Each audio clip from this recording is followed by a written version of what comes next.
Victoire obligatoire. On n'a pas le droit à l'erreur. Salut les fraudes, j'espère que vous allez bien. On se retrouve pour une nouvelle vidéo. Et nouvelle vidéo avant-match du choc entre le PSG et l'Atlético Madrid. Un match capital qu'il va falloir absolument gagner. Puisque je rappelle qu'après l'Atlético Madrid, on va affronter le Bayern chez eux, Salzbourg chez eux, Manchester City au Parc des Princes et Stuttgart chez eux. Il va nous rester des matchs très compliqués à jouer, sans compter qu'après l'Atlético Madrid, on aura joué 4 matchs, dont 3 à domicile au Parc des Princes, 1 à l'extérieur. Ce qui fait que sur les 4 derniers matchs restants, on aura 3 matchs à l'extérieur et un seul à domicile. Et ce match à domicile, ça sera contre Manchester City. On va devoir encore se déplacer à Stuttgart qui fait un très bon début de saison et qui est pas facile à jouer. On va se déplacer à Salzbourg et après ce match contre l'Atlético, on va se déplacer à Munich pour y affronter le Bayern qui fait un début de saison tonitruant également. Donc clairement, match capital mercredi où la défaite est interdite et je dirais même où la victoire est obligatoire. Parce qu'à l'heure où on parle, on a 4 points. Si on ne prend pas les 3 points aujourd'hui, ça va être compliqué quand tu vois les équipes qui nous restent à jouer. Et nous, c'est déjà primordial par rapport à d'autres parce que je rappelle qu'on a eu le pire tirage. On a eu le pire tirage possible avec des adversaires très compliqués, ce qui nous complique la tâche dès qu'on laisse passer des points, dès qu'on laisse filer des points. Et on se retrouve dos au mur. Comme l'Atlético Madrid qui a 3 points, mais pour eux, l'urgence semble moins grande quand tu vois que derrière, il va te rester des matchs contre le Sparta Prague, contre le Slovan Bratislava, contre le Red Bull Salzbourg et contre le Bayer Leverkusen. Bon, là, ça se complique. Dans cette vidéo, on va donc faire l'avant-match entre le PSG et l'Atlético Madrid, donner les points forts et les faiblesses des deux équipes. Et pour l'Atlético Madrid, j'ai eu l'aide d'Atleti France sur Twitter. Son compte s'affiche ici. Le lien de son Twitter sera en description. N'hésitez pas à aller lui donner de la force parce qu'il nous a envoyé un gros texte que je vais vous lire et qui rentre vraiment dans le détail du début de saison de l'Atlético Madrid pour avoir l'avis également du supporter de l'Atlético qui suit tous les matchs. Donc encore une fois, un grand merci à Atleti France pour son aide qui va permettre d'enrichir un petit peu la vidéo. Et pour ceux qui cherchent un bon plan pour regarder le match, je vous laisse rapidement avec le sponsor de cette vidéo. La Ligue des Champions, la Ligue 1, la Liga. Et si je vous disais que toutes les plus grandes compétitions de football ainsi que de nombreux autres avantages était disponible pour moins de 3 € par mois. Et tout ça grâce à NordVPN. On a tous connu ce moment où un match n'était pas disponible dans notre pays. Ou alors un abonnement télé beaucoup trop cher pour pouvoir suivre nos équipes favoris ou notre championnat favori. Avec NordVPN, c'est la fin de ces soucis. Au revoir. Grâce à NordVPN, vous pouvez accéder à des chaînes gratuites à l'étranger qui diffusent ces compétitions gratuitement ou moins cher. Par exemple, vous pouvez activer votre VPN au Mexique pour avoir accès à la Ligue 1 gratuitement sur YouTube ou alors l'activer en Angleterre et souscrire pour 12 € par mois afin d'avoir la Ligue 1 moins chère. Mais ce n'est pas tout. Vous pouvez activer votre VPN en Belgique ou en Irlande pour bénéficier des matchs de Ligue des Champions gratuitement. Vous pouvez également activer votre VPN en Espagne pour pouvoir avoir accès à certains matchs de Liga. Vous pouvez profiter par exemple de YouTube sans publicité en vous géolocalisant en Albanie, mais également Prime Video moins cher depuis l'Égypte et Crunchyroll moins cher depuis la Turquie. Et bien sûr, vous pouvez naviguer en toute sécurité en protégeant votre adresse IP et vos données personnelles. C'est le combo gagnant pour pouvoir protéger ces données et profiter d'un maximum d'avantages. Grâce à mon lien affilié que vous retrouverez en description et en commentaire épinglé, vous pouvez donc profiter de 4 mois offerts sur les abonnements de 2 ans et c'est satisfait ou remboursé dans un délai de 30 jours et ça,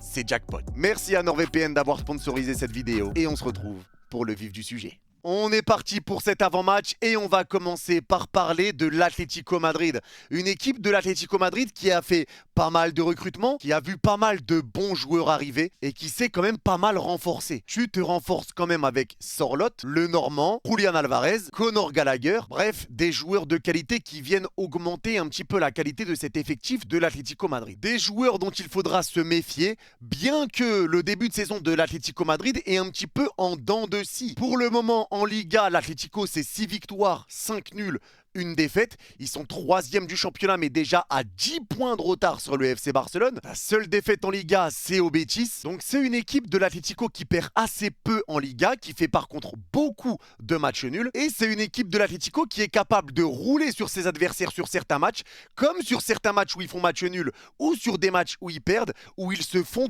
totalement rouler dessus, où ils n'arrivent strictement à rien. Donc en Liga, pour l'instant, l'Atlético Madrid est une équipe en demi-teinte, 6 victoires victoires, 5 nuls, une défaite. Un petit peu compliqué de se trouver pour le moment. L'Atlético avait pourtant bien commencé son championnat. Pareil pour la Ligue des Champions avec une victoire contre Leipzig de buts à 1. Et derrière, après ce match nul contre le Real Madrid, tout a changé avec une défaite en Ligue des Champions 4-0 contre le Benfica où tu te fais totalement éteindre, où tu n'arrives à rien contre le Benfica, tu te fais éteindre. Et cette défaite ensuite contre Lille, 3 buts à 1 chez toi, là où tu étais invaincu depuis plus de 3 ans en Ligue des Champions, tu t'inclines face à Lille. Alors, je vais quand même le préciser, l'Atlético Madrid s'est créé beaucoup d'occasions contre Lille. L'Atlético Madrid est une équipe qui se crée pas mal d'occasions, mais l'Atlético Madrid est une équipe qui rate beaucoup. Tiens, tiens!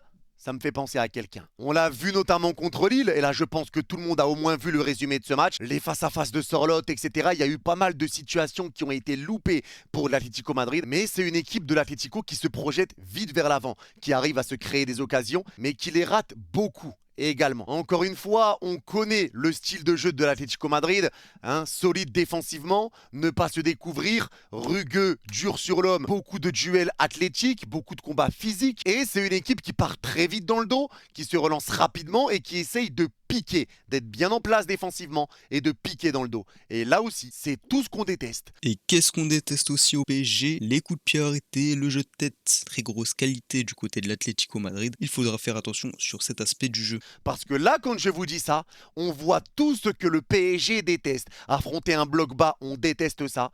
Se prendre des ballons dans le dos, ça nous arrive très souvent. Donc là, on va affronter une équipe qui va jouer de la manière qu'on déteste le plus. Et ça va être à nous d'être efficaces. Arrêtez de rater autant de choses comme on a pu les louper ces derniers temps en Ligue 1. Il va falloir être efficace. Parce que contre l'Atlético, tu n'auras pas 50 000 opportunités de marquer. Et eux, s'ils en ont, même s'ils ont du mal à être efficaces, ça va marquer contre nous. Donc il faudra être efficace, marquer les buts qu'on aura, marquer les occasions qu'on aura, parce que tout autre résultat qu'une victoire sera un drame. Et ça, je vous le dis clairement, les gars. Nous n'avons pas le choix, nous devons gagner absolument, surtout quand on voit les matchs qu'il nous reste à jouer. Donc en Ligue des Champions, l'Atlético Madrid pointe pour le moment à la 27e place. À l'heure où on parle, ils ne sont pas qualifiés pour les barrages de la LDC, mais il reste des matchs, et des matchs, comme je vous l'ai dit, qui sont abordables pour l'Atleti. Mais c'est une équipe de l'Atleti, elle aussi, qui se retrouve dos au mur en Ligue des Champions. Ils doivent gagner, ils doivent engranger des points, et ils doivent aussi se remettre en confiance. Là-dessus, ils n'ont pas le choix. Donc on va affronter une équipe de l'Atlético Madrid qui joue un style de jeu qu'on déteste, et qui va être dos au mur, et qui va tout faire pour essayer de récupérer des points contre le PSG. Est-ce qu'ils vont tenter de récupérer le nul? Est-ce qu'ils vont tenter de jouer offensif pour essayer de récupérer la victoire et derrière de bien nous gêner défensivement? L'Atlético Madrid, c'est une équipe où si tu te prends l'ouverture du score, c'est un poison. Donc il faudra absolument ne pas prendre l'ouverture du score. Si on concède l'ouverture, ça va être très compliqué d'aller égaliser. Donc il faudra être vigilant, il ne faudra pas se découvrir bêtement, il faudra faire attention parce que c'est une équipe qui a des joueurs de qualité, et on le répète, avec Antoine Griezmann, avec un excellent gardien en la personne de Yann Oblak, avec des joueurs blessés qui seront sûrement de retour comme Llorente et comme le Normand qui sont très importants pour l'Atlético sur le début de saison, mais ils seront peut-être de retour contre nous comme par hasard, ces joueurs qui sont excellents depuis le début de saison avec l'Atlético Madrid. Mais en tout cas, que ça soit nous ou eux, on va se retrouver dos au mur, sauf que nous on est au Parc des Princes, on aura joué 3 matchs sur 4 à la maison, c'est le match qu'il faut absolument gagner. On a réussi à faire le travail en Ligue 1, on a repris 6 points d'avance, maintenant aujourd'hui en Ligue des Champions, il faut faire le travail encore une fois. Et là je vais m'exprimer pour ceux qui vont dire « Ouais mais tu dis que la Ligue des Champions n'est pas l'objectif, etc. » La Ligue des Champions reste l'objectif du PSG. Pas cette saison. Il y en a qui veulent pas comprendre ou qui font semblant de pas comprendre.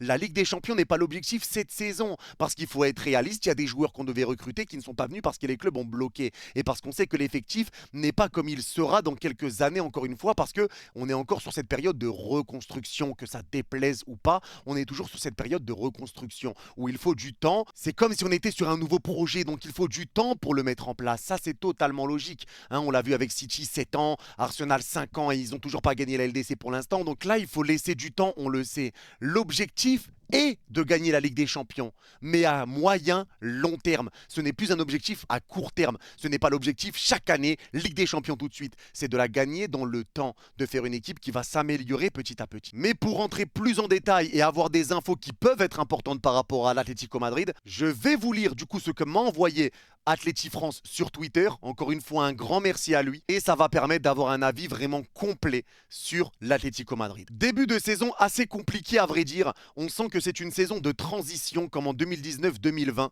où on essaye d'intégrer tous nos petits nouveaux, le Normand, Gallagher, Sorloth, Alvarez, Langlais et Musso, qui ont une lourde tâche de remplacer des cadres comme Morata, Saúl, Savic, Depay, Hermoso. D'autant plus qu'on a l'impression que Diego Simeone veut retrouver sa solidité défensive d'antan. On avait pourtant bien débuté en Liga avec un nul à Villarreal, une victoire solide 1-0 à Bilbao et 2 victoires à domicile 3-0 contre Girona et Valence. Donc des buts et de la solidité défensive et une attaque bien menée par Griezmann et Marcos Llorente. Les recrues quant à eux, à cette période, avaient du mal encore à s'adapter et notamment nos offensifs, Alvarez et Sorloth qui souvent se marchaient dessus. Diego Simeone avait énormément de mal à les faire jouer ensemble. Défensivement, c'était l'inverse. Le Normand réalisait un début de saison extraordinaire aux côtés de Jiménez et Reinildo dans une défense à 3-5-2. Il était solide, propre, rassurant. Il était déjà devenu une pièce maîtresse de la défense de l'Atlético. Et c'est ce qui explique nos 2 premiers mois, et notamment notre victoire 2-1 contre Leipzig en LDC, des cadres au rendez-vous et solides défensivement. Mais après ce match, c'est le début de la catastrophe.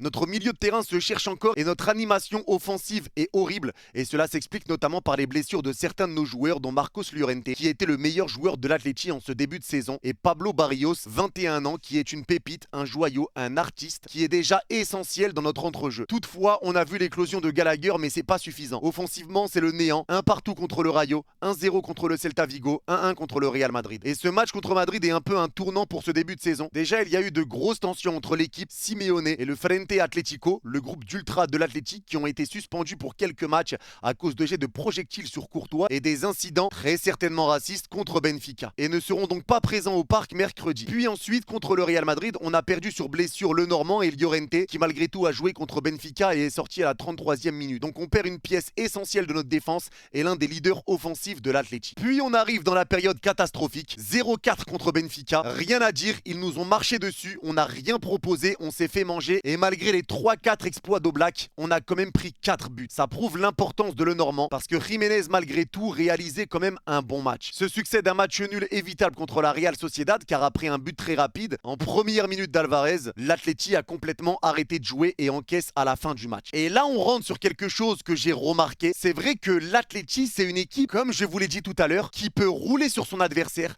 mais qui peut aussi se faire rouler dessus. Par exemple contre le Rayo Vallecano est plus dangereux que l'Atlético Madrid. Contre le Benfica, tu subis totalement. Il y a des matchs où l'Atlético n'arrive pas à être dangereux et où ils se font éteindre, pareil contre le Betis.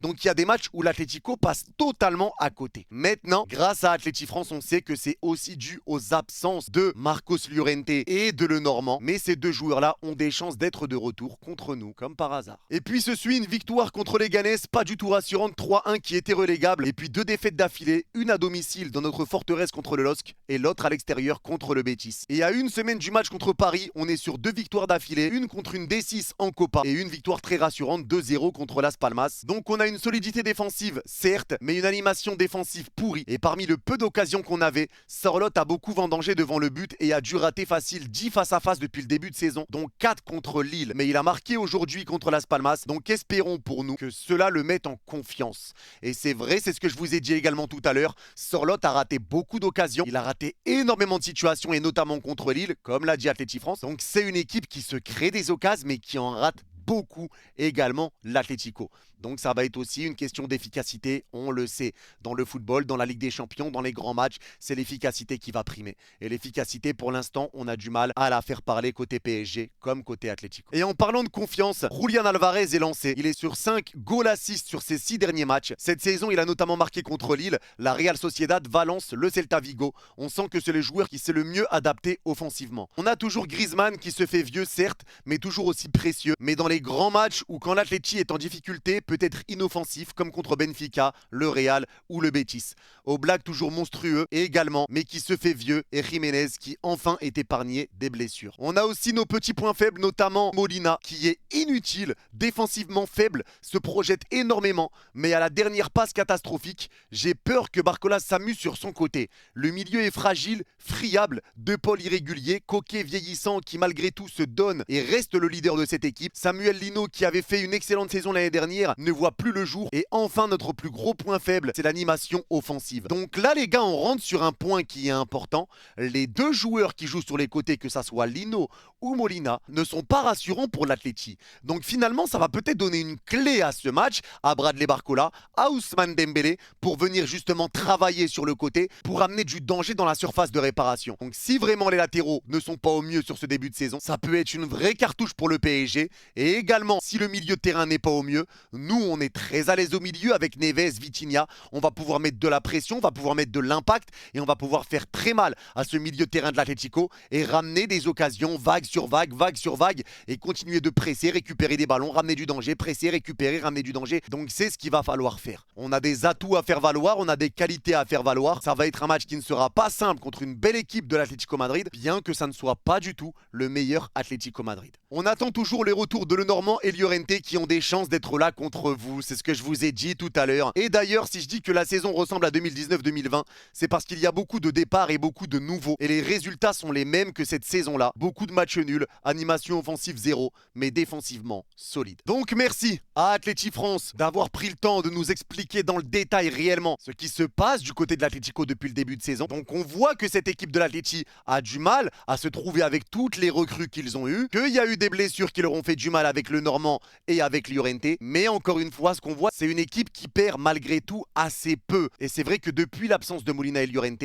on a vu une équipe de l'Atlético qui a eu plus de mal. Donc maintenant, pour le Paris Saint-Germain, on sait à qui on va avoir affaire. On sait que c'est une équipe qui va être dure à jouer pour nous. Encore une fois, qui joue d'une manière qu'on déteste, très bas, solide défensivement et qui part dans notre dos. Donc ça va être des choses à régler. Mais on a aussi des qualités à faire valoir, notamment un milieu de terrain qui apparemment par rapport à celui de l'Atlético est un petit peu dans le dur. Donc on va pouvoir exploiter ça. On va pouvoir exploiter également le jeu offensif sur les côtés avec Bradley Barcola, avec Ousmane Dembélé. On a une défense qui reste malgré tout solide, même s'il y a des joueurs de qualité du côté de l'Atlético. Ça va être à nos défenseurs également de faire le taf avec un Pacho très haut, avec un Marquinhos qui est là pour ratisser. Mais attention à pas se découvrir et attention à ne pas laisser d'espace dans notre dos. Et l'autre danger, c'est que l'Atlético ouvre le score, parce que s'ils ouvrent le score, ça va être une galère pour aller chercher l'égalisation et aller chercher la victoire. Il va falloir absolument ouvrir le score, absolument bien entamer le match et absolument leur faire très mal. C'est une équipe qu'il est possible de bousculer, c'est une équipe qui s'est fait bousculer et qui s'est fait bien bousculer, et c'est une équipe qui sait également bousculer. Donc une équipe de l'Atlético qui est pas au mieux, qui est en demi-teinte, à savoir quelle version arrivera au Parc des Princes. Maintenant pour le PSG, moi je vous le dis, moi j'ai confiance en mon équipe, j'ai confiance au PSG, parce que oui, il y a ce problème d'efficacité et il va falloir absolument le régler mercredi, parce que sinon tu ne gagneras jamais contre l'Atleti, ça c'est clair et net, surtout avec un grand Oblak, surtout avec la solidité défensive qu'ils vont avoir. On n'aura pas 1 million d'occasions, donc il faudra les mettre au fond, ça c'est clair. Mais moi j'ai confiance en l'équipe, j'ai confiance au jeu qu'on voit depuis le début de saison, j'ai confiance en Lucho, je fais confiance aux joueurs. Et là on est sur un match où on est dos au mur, on n'a pas le droit de faire autre chose que de gagner. Et il faut gagner absolument, parce que si on gagne, ça va faire du bien à tout le monde, ça va rassurer. On aura 7 points dans cette Ligue des Champions, hein. Il restera 4 journées, donc on sera déjà très bien pour la qualification, au moins dans le top 24, parce que le top 8 c'est quasiment impossible avec les affrontements qu'on avait. Mais pour ça il faut gagner, et on a les armes pour le faire, on a les joueurs pour le faire, et on a le stade pour le faire, avec des supporters qui vont donner de la voix et qui vont se faire entendre et qui vont nous ramener aussi cette hargne, qui va nous ramener cette niaque, parce que là on n'a pas le choix, on n'a pas le droit à l'erreur. C'est victoire obligatoire contre l'Atlético Madrid. Il nous faut absolument ces 3 points avant le déplacement à Munich face au Bayern. Donc pour faire mal à cette équipe, je pense que les clés, forcément ça va être de jouer sur les côtés avec avec Dembélé et Barcola qui vont devoir beaucoup percuter, qui vont devoir beaucoup s'amuser face à Lino et Molina. Ça va être un match qui va se jouer sur le pressing, sur le milieu de terrain, avec un milieu de terrain du PSG qui va devoir être présent. On va devoir récupérer des ballons hauts et si l'Atlético reste très très bas, on va devoir les pousser à l'erreur. Des situations, on en aura, des occasions, on en aura. Maintenant, la question va être de savoir est-ce qu'on sera enfin efficace. Et ça sera forcément un match pas facile, mais moi, pour le match, très clairement, je vais vous donner ma composition de départ. Et la composition de départ, c'est du grand classique avec Donnarumma que je mettrai dans les cages. Alors, il y a des chances que Savonov débute. Et pour ceux qui vont se poser la question de pourquoi Savonov pourrait débuter le match, c'est tout simplement par rapport à son jeu au pied. Il a des bonnes relances. On l'a vu contre Lens avec ses passes à terre. Il arrivait aussi à être au départ des relances un peu rapides du Paris Saint-Germain. Donc, son jeu au pied plaît à Enrique. Donc, il y a des chances qu'on voit Savonov. Maintenant, moi, je préférais voir Gigio Donnarumma. Mais si c'est Savonov, je fais totalement confiance. Je vous le dis très clairement. La défense du classique, Hakimi, Marquinhos, Pacho, Nuno Mendes, rien de mieux à faire. La défense basique, la défense classique, la défense solide. On bouge pas là-dessus. Un milieu de terrain classique également avec João Neves, Vitinha et Warren Zaïre-Emery. Warren va être crucial dans ce match parce qu'encore une fois, Warren a le rôle ingrat de devoir prendre le côté droit quand Hakimi monte. Donc Warren va être très très important pour faire attention à ne pas se découvrir. João Neves qui presse énormément, qui court comme un chien de garde, qui va être là aussi pour aider Vitinha. Donc encore une fois, pour moi, c'est ce milieu de terrain-là qu'il faut. Et je le répète encore une fois, ceux qui vont me dire ça manque de physique, c'est pas assez physique contre l'Atlético, regardez le milieu de terrain du Barça qui tabasse tout le monde. On parle de Casado, Pedri, Dani Olmo, voire Firmine. Tu les mets empilés les uns sur les autres, ça va pas à la bagarre Mimi-Machi. Et pourtant sur le terrain, ils sont en train de traumatiser tout le monde. Donc me parlez pas de physique, me parlez pas d'impact.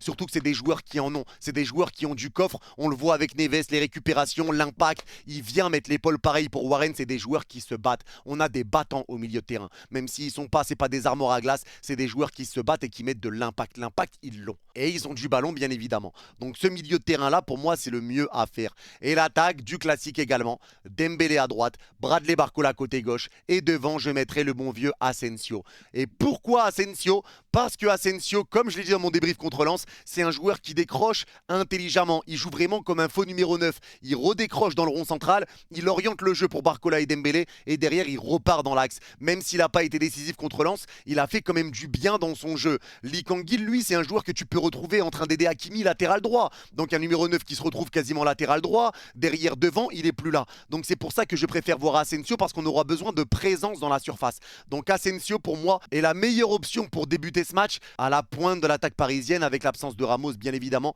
Mais pour moi, c'est le bon vieux Asensio. Donc voilà pour la composition que j'aimerais voir. Et pour le pronostic, je crois en cette équipe du PSG. Je crois en nous. Je crois en nos qualités. Mais je vois quand même l'Atlético marquer. Je vais dire victoire 2-1 du PSG. Victoire capitale, victoire primordiale. Et si on arrive à le faire, clairement, ça serait une masterclass. 7 points. On pourra souffler. On aura le Bayern, on aura City, mais on devra jouer Salzbourg et Stuttgart. Et ça sera ce genre de match-là qu'il faudra gagner. Et si on peut gagner le Bayern, gagner City, c'est encore mieux. Mais en tout cas, là, je vois un bon 2-1 pour le Paris Saint-Germain. On est dos au mur. L'Atlético aussi, mais l'Atlético a des matchs plus faciles à jouer que nous sur les 4 derniers matchs restants de cette phase de poule. C'est un match qui m'inquiète, hein, les gars. Je vais vous parler honnêtement, c'est un match qui m'inquiète parce qu'on va affronter une équipe qui est tout ce qu'on déteste. Je le répète encore, joue bas et repart vite vers l'avant. C'est vraiment une équipe qu'on déteste affronter, une équipe solide qui met des coups et qui fait parler le physique. Donc c'est un match qui me stresse, surtout quand on connaît la situation du PSG actuellement. On n'a pas le droit à l'erreur. Mais en tout cas, moi j'y crois et j'espère vraiment qu'ils vont le faire. C'est tout pour cette vidéo. Alors j'espère les gars que cette vidéo vous aura plu. On aura poussé vraiment pour l'Atlético Madrid grâce à l'aide d'Atleti France. Et j'espère vraiment que ça vous aide aussi à comprendre un petit peu le début de saison de l'Atleti. C'est pas le meilleur Atlético qu'on ait pu voir. C'est pas le meilleur Atlético qu'on aura, je pense, à la suite de la saison. À savoir, est-ce que finalement les joueurs absents comme le Normand et comme Llorente seront bien là et titulaires contre le PSG. À voir comment ça va jouer. Mais en tout cas, il faut retenir aussi que l'Atlético n'est pas au mieux. Donc n'hésitez pas à me dire en commentaire les gars votre pronostic à vous entre le PSG et l'Atlético. Et pour ceux qui ont regardé cette vidéo jusqu'à la fin, n'hésitez pas à mettre merci Atleti France et je comprendrai que vous avez regardé cette vidéo jusqu'au bout. Dites-moi vraiment en commentaire les gars, faites-moi des retours parce que vraiment ça m'intéresse de savoir ce que vous en avez pensé avec un côté Atlético qui a été vraiment bien poussé, bien exploré grâce à Atleti France encore une fois. Merci à vous d'avoir suivi cette vidéo. Merci encore une fois à NordVPN d'avoir sponsorisé cette vidéo. Vous êtes les gars, prenez soin de vous. Et allez Paris, on n'a pas le droit à l'erreur et on va le faire. Bye bye.